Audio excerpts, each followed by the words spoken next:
The knock at midnight. It was a cold night. The wind howled outside like a hungry animal.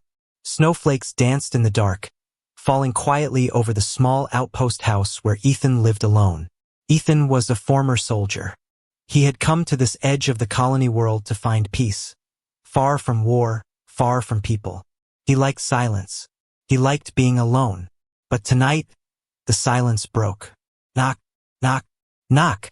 3 loud knocks echoed on his steel door. Ethan froze. No one came out here.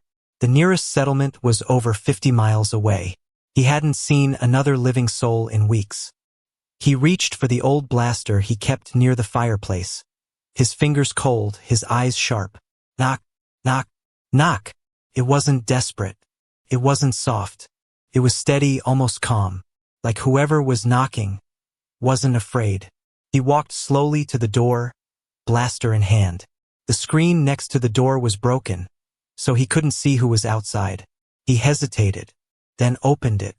Standing in the snowstorm was a tall, muscular alien woman, nearly 7 feet tall. Her skin was pale gray, almost glowing in the moonlight. Her eyes were wide and silver. She was barefoot. Her body trembled, but she stood strong. Her long hair stuck to her face from melted snow. She looked straight at Ethan. Then, in a cracked voice, she said something in broken human standard. "Please, I'm strong. I can bear you strong children. Just let me in." Ethan blinked. He had seen many things in the war. Machines tearing cities apart, alien beasts ripping through steel. But never anything like this. He didn't answer. He didn't move. The alien woman dropped to her knees. "I am not sick," she whispered. "I am clean. I washed in the snow. I can work. I can give. Please." Ethan stepped out a little, still holding the blaster. Her body was shivering violently now. Her feet were red and cracked. Her lips were turning blue. She had been out there too long. "What's your name?" he asked, unsure if she'd understand. She looked up, confused. "Name?" she repeated slowly. He nodded. She placed a hand on her chest. "Shalari." Then she looked behind her. In the distance, through the snow, were moving lights. 3 of them. Ethan squinted. Small flying drones, searchers. Military type, not human-made. "You running from someone?" he asked. Shalari's eyes widened. She crawled forward, grabbed his boot and whispered, "They take us, for breeding, for selling. I escaped. They will come." Ethan lowered his blaster slowly. He looked into her eyes. They weren't wild. They weren't begging. They were focused. She wasn't crazy. She was scared. And she was telling the truth. Ethan stepped back and opened the door wide. "In," he said. Shalari stood up slowly, her legs shaking. She stepped inside without hesitation. As soon as the door shut, she collapsed near the heater, her body folding in exhaustion. Ethan locked the door tight and sealed the window shutters. "Stay here," he said, moving quickly to grab dry towels, a medkit, and some heated water. His soldier brain kicked in. He wasn't sure what she was or what she really wanted, but he knew danger when he saw it, and those lights in the snow meant trouble. He knelt beside her. She didn't resist as he cleaned her wounds and wrapped her cracked feet. "You were walking barefoot in this?" he muttered. Shalari nodded slowly. "They took my shoes, took clothes. Only let us live. If someone chooses us." Ethan frowned. "Chooses?" She looked up, her voice low. "We are made strong. Breed slaves. If no one chooses, we are left to freeze." A silence fell. Ethan couldn't believe it. A system where sentient beings were tossed out like trash if not selected for breeding. It was worse than slavery. It was cruelty with a smile. He handed her a thick blanket. "Rest. You're safe here." Shalari looked at him, confused again. "You don't want my body?" Ethan shook his head. "I don't take from the scared," he said. Shalari closed her eyes slowly, for the first time in hours. Her breathing calmed. But outside, the lights moved closer. And Ethan knew this wasn't over. The morning came with a dull gray sky. Snow covered the world outside, quiet and cold. Inside the outpost, the fire crackled gently. Shalari lay curled on the floor near the heater, wrapped in a blanket Ethan had given her. She didn't move, but her breathing was steady now, slow, calm. Ethan watched her from the corner of the room. He hadn't slept. Not even a minute. His eyes stayed on the window, waiting, listening. The drones had vanished in the early hours, but he knew they'd return. Things like that didn't give up easily. He poured himself a cup of water, then grabbed a ration bar from the storage cabinet. He took a bite, then hesitated. Quietly, he walked over and placed one on the floor near her head. Her eyes opened. She didn't say a word. She looked at the food, then at him. Her eyes searched his face, like she was trying to understand something. "I don't poison guests," he said. Shalari picked up the bar with both hands like it was something precious. She sniffed it, then took a small bite. She chewed slowly. Her eyes welled up. "It's sweet," she whispered. Ethan sat back down. After a moment, she spoke again, her voice a little clearer. "You're alone here?" "Yes," Ethan replied. "I like it that way." She nodded. "They don't like ones like me," she said after a while. "They say I'm not soft, not gentle. My body too strong, too rough. I was made for labor, but I want warmth. I want someone to look at me like I'm real." Ethan didn't respond. He stared at the fire. Shalari took another bite, slower this time. "They sent us in groups," she continued. 50 of us, to be picked. Some get chosen for pleasure, some for breeding. The rest, they are used for work, then discarded." Her hands trembled as she held the food. "I watched them leave one girl outside. She cried and cried. No one opened the door. She froze by morning." Ethan looked at her. "And you ran?" She nodded. "I ran. I ran until I couldn't feel my feet." There was silence again, heavy and cold. Ethan stood and walked to the window. He lifted the edge of the curtain just slightly and looked out. Nothing but snow. "You're not safe here," he said finally. Shalari looked up quickly. "You want me to leave?" "No," he said. "I mean, they'll come for you. And if they find you here, they'll burn this place down." She looked down, guilt in her eyes. "Then I'll leave." She pushed the blanket off and stood slowly. Her legs still shook, but she stood tall. "I brought danger to your door," she said. "I won't stay where I'm not wanted." Ethan turned, angry now. "That's not what I meant." Shalari paused. "I don't want you to die," he said. "And I don't want you walking barefoot into a death squad."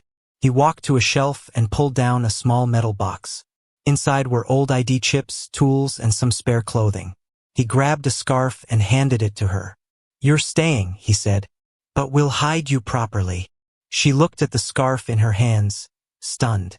"You're not like the others," she said softly. "No," he replied. "I'm not." She smiled for the first time. A small, broken smile, but real. That night, they built a false panel under the floor, just deep enough for her to lie hidden.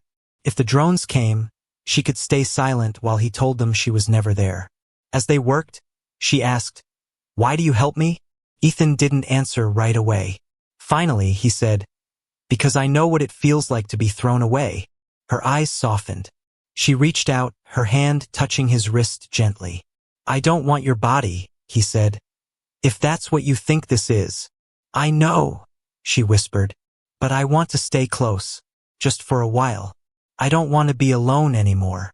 He nodded once. When the trapdoor was done, they tested it twice. She could climb in and lie still. No light leaked through. No sound escaped. Ethan gave her one of his old jackets. "You'll blend in better if they search the house," he said. She slipped it on, the sleeves far too long, the body loose. But it was warm. "You look ridiculous," he joked. Shalari tilted her head. "Is that good?" "It is." She laughed. A dry, short sound, but again it was real. Later, as the stars rose and the sky turned black, Ethan heard the hum of a drone in the distance again. They were back, and this time they were closer. He looked at Shalari. "No matter what happens," he said, "don't come out until I say so." She nodded, serious again. "Thank you, Ethan." she whispered as she climbed into the hiding space. The trap closed, and the hunter's light swept over the snow once more. Ethan stood still by the door as the humming sound grew louder. The snow outside glowed pale blue under the drone's searchlight. He turned off every light in the cabin and placed his hand on the hidden floor panel, pressing it down firmly. Inside the trap space, Shalari lay silent, barely breathing. Knock, knock, knock. This time it wasn't her. It was something colder. Ethan's pulse tightened in his neck. Slowly, he opened the steel door.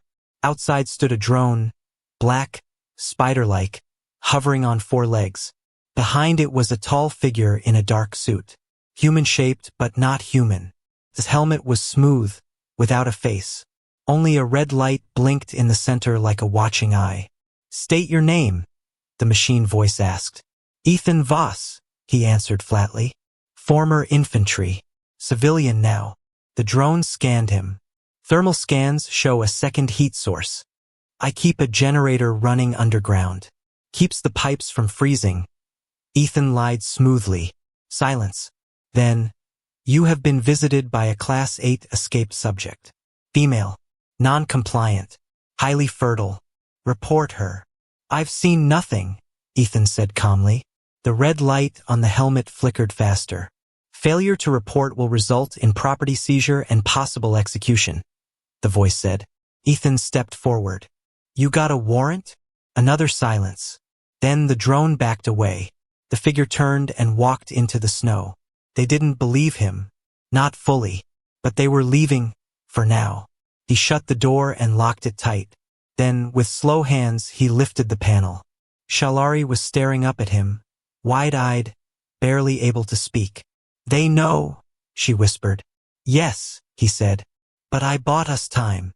She climbed out, her face pale. "They will return. With more. They never stop." "Then we won't stay," Ethan replied. She looked at him, confused. "Where would we go?" Ethan pulled out an old map from his wall panel. It was torn and faded. He pointed to the lower canyon, miles away from any patrol route. "There's a power station there. Abandoned. It has deep tunnels. If we can reach it, we can hide." Shalari studied his face. "You would leave your home for me?" "I've left homes before," Ethan said. "This one isn't worth dying over." "But I am?" she asked quietly. Ethan didn't answer. He just packed a bag with rations and tools. That night, they prepared. He gave her thick boots, gloves, and a scarf. She moved clumsily at first, and used to the heavy gear, but her body adjusted fast. Her strength wasn't just talk. She was built like a soldier, but her eyes were soft. As the morning came, the two of them stepped out into the wild snow. The sky was pale, the wind calm. They moved fast and quiet. Halfway down the ridge, Shalari stopped. She bent low and touched the ground. "Tracks," she said. Ethan followed her eyes. Yes, boot prints, but not his. Someone else had come this way recently. Large boots, heavy spacing, probably armored. "Hunters," he muttered. Shalari's eyes sharpened. "They're searching the outer ring. We need to go around." But as they turned to move, a distant howl rose into the air. Mechanical, angry. "They've seen us," Ethan said. "No time for cover," she growled. He grabbed her hand. "Run." They ran through the snow, their feet thudding softly, hearts racing. Behind them, red lights cut through the trees. A drone zipped past overhead. Then a sharp sound like a whip cracking. A shot. Ethan felt the burn on his shoulder as something scraped his jacket. Shalari stopped, spun, and threw a heavy rock. It hit the drone dead center, and the machine fell from the sky, crashing into the snow with a hiss. Ethan stared at her, stunned. "Nice arm." Shalari grinned through her panting breath. "Told you I was strong. But more were coming. At least 3. Bigger. Faster." "We won't outrun them," Ethan said, eyes scanning the terrain. "There," Shalari pointed. A narrow crevice in the canyon wall. Hidden. Deep. Without thinking, they slid down into it. Inside, it was dark. Damp. The sound of the wind outside faded. But they weren't safe yet. From above, the hum of drones grew louder. Shalari placed a hand on Ethan's chest, pushing him gently against the cold wall. Her voice was barely a whisper. "If I'm caught, they'll tear me apart. Make more like me." "That's not happening," Ethan said firmly. "You should have left me outside," she whispered. "Closed the door." "I don't leave people behind," he said. "Even when they're not human?" Ethan looked at her. "Especially then." They waited in silence. The drones passed overhead, scanning. Then nothing. Gone. They were safe for now. But the world had changed. And Ethan knew, deep down, there was no going back. Deep inside the canyon wall, the old tunnels were cold and forgotten. The air was damp, full of dust and silence. Rusted machines slept in the dark, their blinking lights long dead. It had once been a power station, now it was a tomb. Ethan led the way with a hand lantern, its soft glow lighting the narrow path. Shalari followed behind, quiet but alert. Her strong feet moved with care, her eyes studying every corner. "It's bigger than I thought," she said, voice low. Ethan nodded. "It goes deep. During the war, this place powered half the eastern zone. Then they shut it down, said it cost too much to protect." Shalari ran her hand along the wall, feeling the cold metal. "So humans abandoned it." "We abandon a lot of things," Ethan replied. They moved through a tight corridor and entered a larger chamber, filled with old turbines, wires, and half-buried crates. Ethan dropped his bag and looked around. "This'll do." Shalari turned slowly in the room, her eyes softening. "This feels like a home." Ethan raised an eyebrow. "A broken, freezing power station home?" She smiled faintly. "Still better than a cage." Ethan started unpacking. He lit a small fire using dry cloth and fuel packs. Warmth spread slowly through the chamber. Shalari sat near it, stretching her hands toward the glow. She watched Ethan closely. "You never ask questions," she said. "About what?" "About what they did to me. What I was made for." Ethan looked at her, then shrugged. "You're not a thing, Shalari. I don't need to know your full history to treat you right." Her voice was softer now. "But I want to tell you." He stopped moving. She took a deep breath. "They took us as eggs cloned in labs, raised in tanks, fed knowledge, strength, obedience. We were never hugged, never named by family. We were labeled like objects." She touched the side of her neck where a faint barcode still showed. "I didn't know what love was. I didn't know why I cried sometimes. I just knew. I didn't want to be sold like meat." Ethan didn't speak. He let her continue. "Others gave up. They became what the system wanted. Perfect machines. But I broke rules. I asked questions. I was too loud, too strong, too opinionated. They marked me as defective." Her hands shook, but she didn't stop. "I ran the night they burned one of my sisters alive, for biting a buyer." Ethan sat across from her, firelight dancing between them. "I'm sorry," he said quietly. She looked up. "That's the first time anyone said that to me." Then, slowly, she reached for his hand. He let her take it. For a long time, neither of them said a word. The fire cracked gently. Water dripped somewhere deeper in the tunnel. But peace never lasted long. A small beep echoed from Ethan's jacket. He pulled out a scanner, an old military model still working. It flashed red. "Movement. Above us," he said. Shalari tensed. "How many?" "2, maybe 3. Not drones. Boots." She grabbed the fire extinguisher and put the flames out. Darkness returned instantly. They waited, silent, hearts pounding. A soft thump. Then another. Someone was walking across the old station floor. Ethan whispered. "They must have followed our tracks before the storm covered them." Shalari nodded. "We go deeper." They grabbed their gear and moved through the side tunnel, careful not to make noise. The walls narrowed, and the air grew colder. Then, ahead, a broken metal door. Ethan forced it open with effort. Inside was a smaller room, lined with dusty monitors and old wiring. "We hide here," he said. "If they pass, we double back." They crouched behind the control panels. Minutes passed. Then, footsteps. Closer.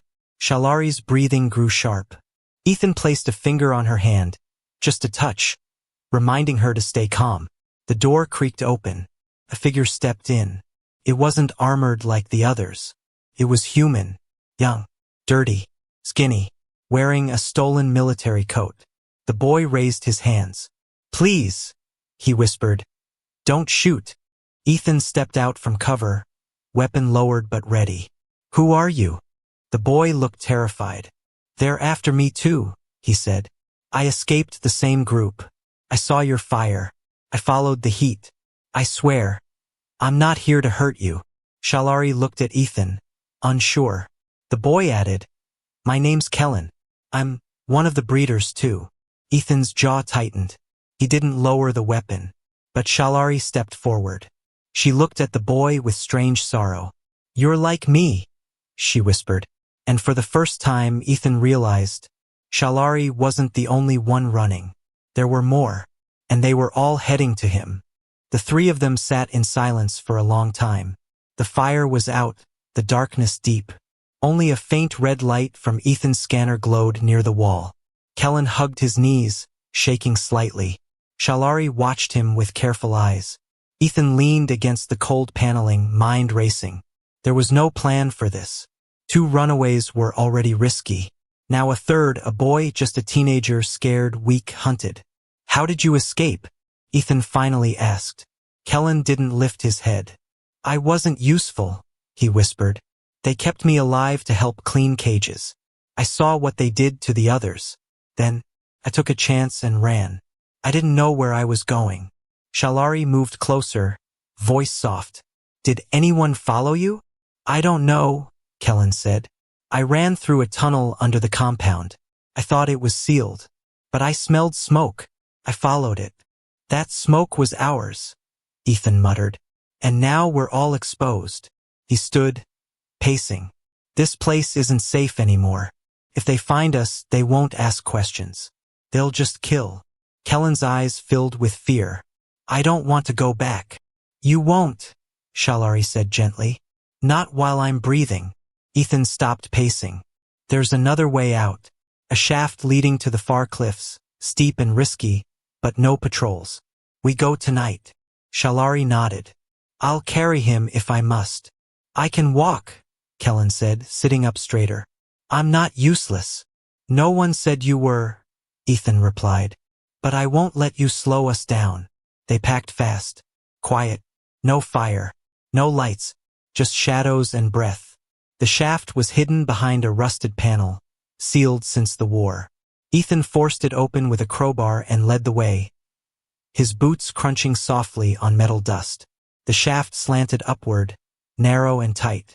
Pipes ran along the walls, dripping cold water. The smell was old, like mold and forgotten death. Kellen slipped once. Shalari caught him easily. "You're strong," he whispered. She gave him a small smile. "So are you. You're still alive." It took over an hour to climb. At the top was a broken hatch, bent and covered in snow. Ethan pushed it open, just enough to peek through. The wind hit him like a slap, sharp, furious, but the sky above was clear, full of stars. "We're out," he said. One by one, they crawled through the opening. They stood on a cliffside ledge, overlooking the vast white plains. In the distance, the enemy compound was a speck of blinking red light. Far enough. For now. Ethan turned to the side, a narrow path down the rock face. "If we follow this trail," he said, "we reach the old signal tower. It has power. If we're lucky, we can call for help." "Who would help?" Kellen asked quietly. Ethan paused. He didn't answer. They started the descent. But halfway down, Shalari froze. She raised her hand, signaling a stop. Ethan crouched beside her. "What is it?" She didn't speak. Her eyes locked on a set of shapes moving along the snowy edge far below. Not drones. Not machines. People. But not normal ones. They walked stiff, slow, like sleepwalkers. Kellen gasped. No, they followed me. They released the failures." Shalari turned to him sharply. "What do you mean?" "They keep them in a deep cell," Kellen whispered. The ones who broke, who snapped, they're not fully alive. They're infected with control devices. They obey everything. Ethan swore under his breath. Living weapons. Shalari looked back down. The creatures, once like her, were sniffing the air. Their skin was dry, cracked, pale as bone. Their eyes glowed a dull blue. Mouths open, not breathing, just waiting. They know we're here, she said. They track heat, Kellen added. And fear. Then we keep moving, Ethan said. But it was too late. One of the creatures looked up and screamed. The sound was not human. It echoed across the rocks, chilling to the bone. They've found us, Shalari said. Run, Ethan ordered. They moved fast, leaping over rocks, sliding on ice. Behind them, the creatures followed with strange jerking steps. Fast, wild, unstoppable. Kellen tripped. One of the failures reached for him. Shalari turned, slammed her shoulder into the creature, knocking it into the cliffside. Bones cracked. It didn't scream. She grabbed Kellen and kept running. Ethan found the tower first, half buried in snow, its metal skeleton sticking out like broken ribs. In here! They rushed inside, slamming the hatch shut. Ethan locked it with metal bars. Silence. Then banging. Screeching. The creatures were outside. For now. Inside, Ethan looked at the frozen console. I just need time, he said. If I can power it up, maybe someone still listens. Shalari placed a hand on his shoulder. Kellen leaned against the wall, shaking. Outside. The monsters waited, and the night was far from over. The old tower groaned with every gust of wind. Its steel frame creaked like a dying animal. Inside, Ethan wiped frost from the signal console. The screen was dead, no light, no sound. He opened the side panel and checked the wiring. Everything was cracked, frozen. Shalari stood guard near the entrance, her body tense. She held a steel pipe, ready to fight if the creatures forced their way in. Her breath was steady, but her eyes stayed locked on the door. Kellen sat beside the wall, clutching a blanket Ethan had thrown over him.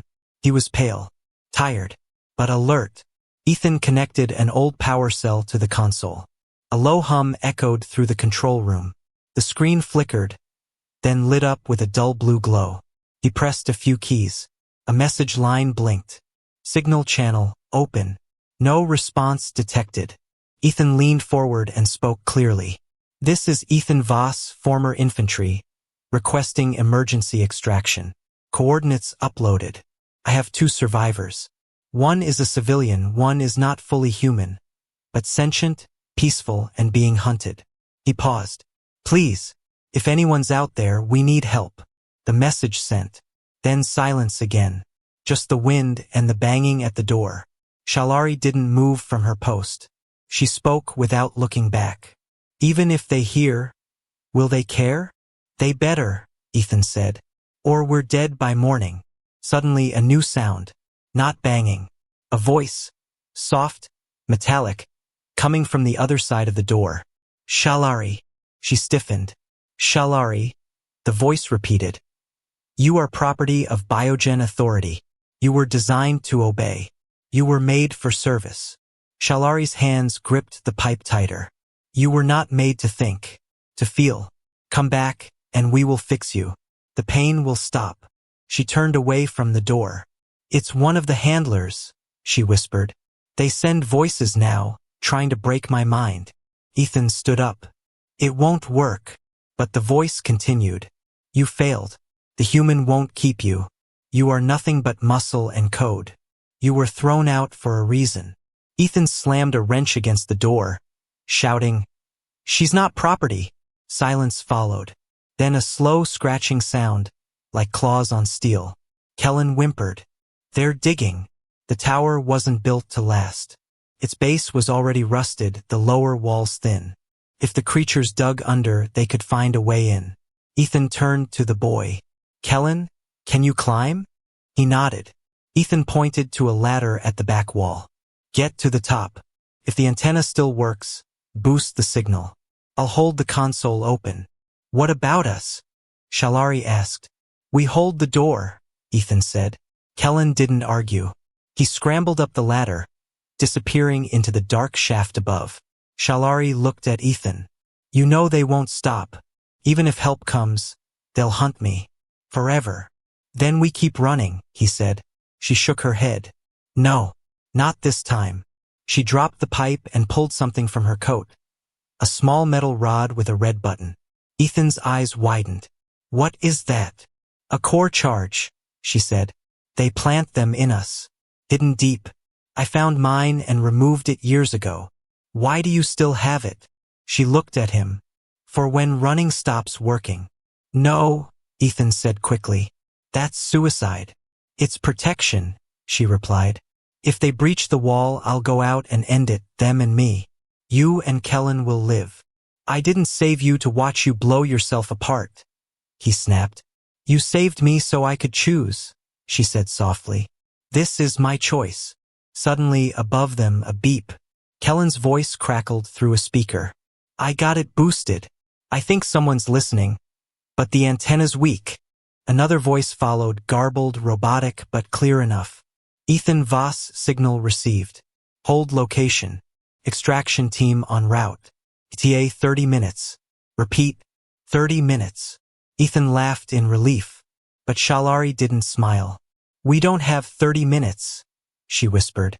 At that moment, metal screamed. A section of the lower wall bent inward, torn by clawed hands. A creature's pale face pushed through, eyes glowing blue. Then another. Ethan raised his weapon, firing into the opening. One dropped, the others backed off. But not for long. They're inside, he said. Just a matter of time. Shalari stared at the core charge in her hand. Her thumb hovered over the button. Don't, Ethan said. Just give me time. More banging. Another breach. They were surrounded. Ethan backed against the console. Shalari stood in front of him, like a wall. Get the boy out, she said. I'm not leaving you. You're not choosing, she whispered. You're protecting. And for the first time, her voice cracked. She was crying. But not from fear. From hope. Because maybe, for the first time, someone really saw her as more than a tool. As the walls began to break, she stepped forward. And behind them, the rescue lights blinked, still too far away. The tower was falling apart. The walls shook as the failures slammed against them, clawing, screaming. Not like living things, but like broken machines forced to move, forced to hunt. Every time Ethan fired a shot through the gaps, another pale, hollow face dropped. But more came. There were always more. 20 minutes left, Kellen's voice cried from above. I see the rescue lights. They're coming, but still far. Ethan's arm was bleeding. His body hurt. His breath came fast. Shalari stood near the breach, her eyes burning with focus. The core charge was still in her hand. Her thumb hovered near the button. The metal tube glowed, now active. One press and it would send a shockwave strong enough to bring down the tower and everything inside it. You'll die too, Ethan said, stepping closer. She looked at him calmly. So will they. And you'll live. You're not a weapon, he whispered. Shalari smiled faintly, tears mixing with sweat. Then let me act like a person. A person chooses to protect someone they care about. I care about you, Ethan said, voice cracking. I didn't open that door back on the colony just to lose you now. Behind them, the wall split. One of the failures broke through fully. Long arms, skin torn like old paper, eyes empty. It lunged. Shalari moved first. She punched it back so hard it shattered against the far wall. Ethan stared at her. Fierce, tall, beautiful in her rage. Not a monster. Not a servant. Alive. More were coming in through the hole now, 2, 3 at once. Shalari turned, still holding the charge. Go up, she said. Take Kellen. Climb to the top. When the ship lands, jump. I'm not going, Ethan said. She stepped closer, hand on his cheek. Yes, you are. He grabbed her hand. I'll wait. If the ship lands in time, you come with us. That's the deal. Shalari hesitated, then nodded. Deal. Ethan ran for the ladder. Kellen, hold the hatch. We're coming. As he climbed, Shalari turned to the opening again. The creatures were crawling through now, moaning in voices that didn't belong to them. She reached for her pocket and pulled out a thin shard of her ID tag. She dropped it to the ground and stepped forward. They swarmed toward her. She didn't run. She met them head-on, striking with strength born of fury, of pain, of hope. Every hit sent bone flying. Every move was perfect, brutal, graceful. She didn't press the core charge. Not yet, because she believed they might still be saved. Above, Ethan and Kellen reached the top of the tower. The wind screamed around them. The sky was glowing now. 2 ships in the distance, silver and fast, moving through the clouds. "They're close," Kellen shouted. Ethan looked down the shaft. "Shalari now?" No answer. Just silence. "Kellen, stay back." Ethan climbed down again, 2 rungs at a time, heart pounding. Smoke filled the lower level. Sparks danced across the floor. He reached the control room and stopped. Bodies were everywhere. The failures lay still, twitching. The wall was half torn down, and in the center stood Shalari, breathing hard, her arm bleeding, one shoulder dislocated, but alive. She had not used the core charge. Ethan ran to her. "You stayed. You believed in me," she whispered. He held her face. "Let's get out of here."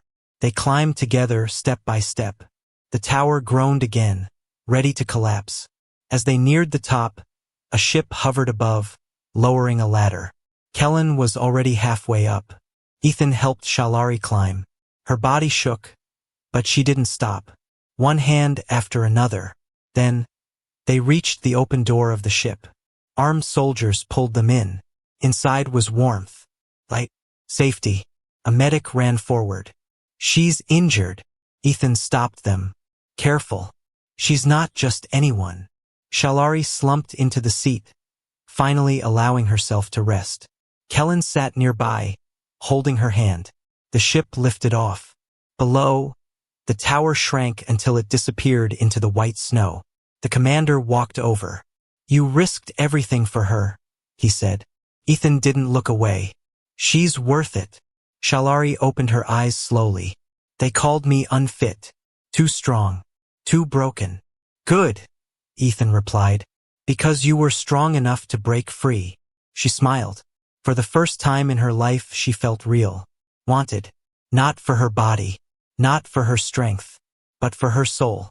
The stars stretched ahead of them, wide, endless, open.